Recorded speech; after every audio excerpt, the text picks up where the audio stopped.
lack of a father, you know, normal urban city boy, like typical city boy, didn't have parents. The streets was calling. I had friends that was always didn't have, you know, was always out, didn't have curfews, and sooner or later I was one of those kids as well. Well, who introduced me to martial arts was really no one. I was watching TV like everyone else that wanted to learn martial arts, you know. You see Bruce Lee doing his thing on TV, and, you know, see all the ninja movies and all that stuff, you know, it was fantastic for a kid, you know. But who actually introduced me to martial arts was a gentleman named Michael Mason. And one day I was just like, I was at another school, and he'd see me at another school, and it was just like, I want you to come try out my school. And it seemed that it might have been a little bit more aggressive for me. It was like, I would, you know, like to invite you over for 2 weeks, free. You know, I mean, after class, my buddies would come pick me up in a loud sound system, and the gang-bangerish looking car outside of the front window. So after a while, he kind of realized how, you know, involved I was in being a city kid and in the city life. By the time I was close to getting my black belt, he told me one day, put me in the office, it was like, look, do you want that lifestyle up there, or do you want to be a person that contributes, that helps other people, you know, that gives back to society instead of raping and pillaging society? And I was like, well, you know, I don't even know where I'm going to be. Who knows, I'm even be here 3 or 4 years now, if I'm even going to be alive. And he was like, I have no doubt you get your black belt with no problem. He was like, but I don't think I want to give it to you because I don't think your character deserves a black belt. And I was kind of appalled and upset, and so we kind of said our words, and I kind of left school. Almost 2 months went by before I came back to school. And so it was like, you decided to come back. It was a wise choice. And so I told him I decided to take the good route, which in fact I really didn't at first. But, you know, I needed to do what I needed to do to get my black belt, right? When I got my black belt, I was still gangbang. I was still in the gang. I still was selling drugs. I mean, yeah, I still shot at people every now and then, but I wasn't like into it how I was at first. I got locked up.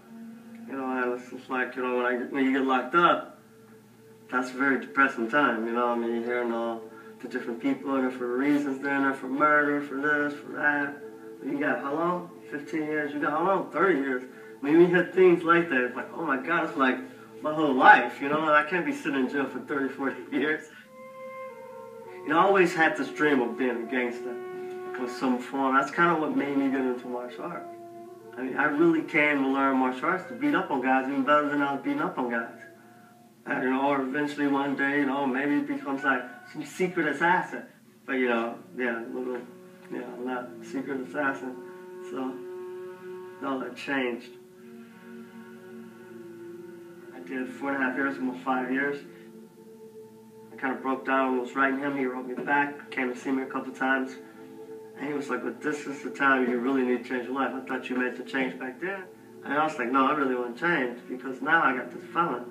And so I was like, now I can't get the kind of jobs I want to get. You know, now I've been sitting in jail for 3 years, almost 4 years. You're starting to think like an adult. You're starting to realize all the opportunities you'll miss out on.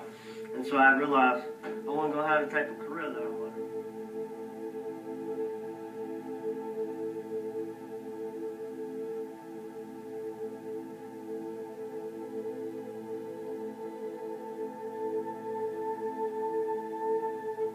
I've been totally now out for over 15 years. So now I just all of a sudden, you know, just opened up last year.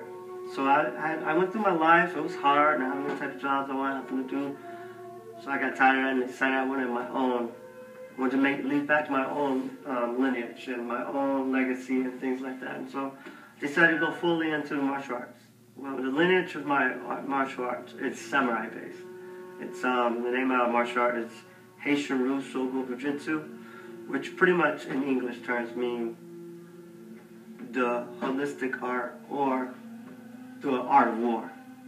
I mean, all the martial arts are lineages off of Jiu-Jitsu.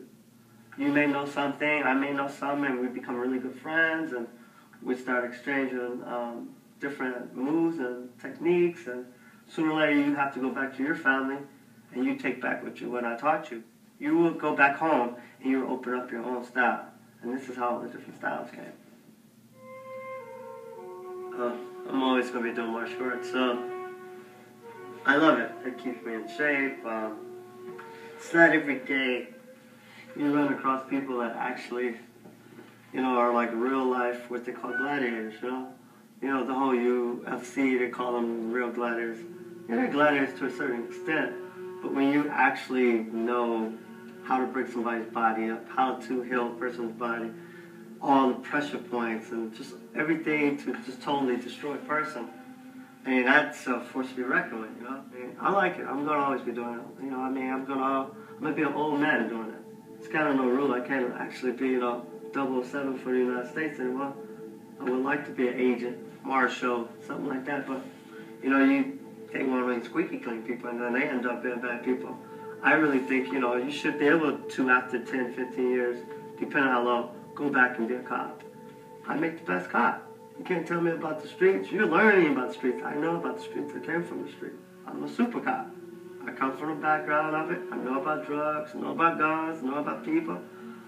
Teach martial arts. I would be the perfect cop, perfect marshal, So since I can't do that, I'm going to do martial arts or try and do movies, one of the two. I can't really change or do things out of the norm anymore. And kind of, I don't want to do anything out of the norm anymore. Now that's more karma that I have to get rid of, because I believe in karma, so I don't have time for any more karma to be following me. I know I don't look like the martial art type, and I don't even know how many words I use professionally sitting here. This is how I find my peace. I'm going to be doing this until I can't do this no more. Until, as they say, what's the young folks say? Until I ride the wheels off this car. So I'm going to be until I can't ride it no more.